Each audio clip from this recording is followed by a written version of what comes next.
Buongiorno ragazzi, nel video di oggi spiegherò come aggiornare la vostra Hero 6.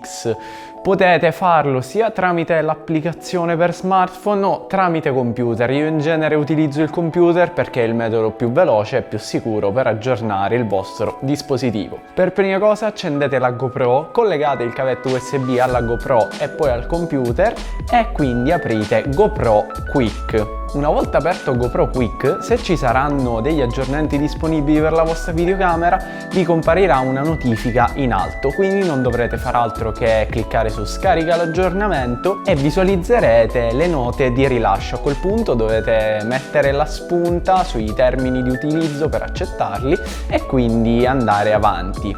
In questa fase il firmware verrà scaricato sul vostro computer e successivamente verrà installato sulla vostra GoPro.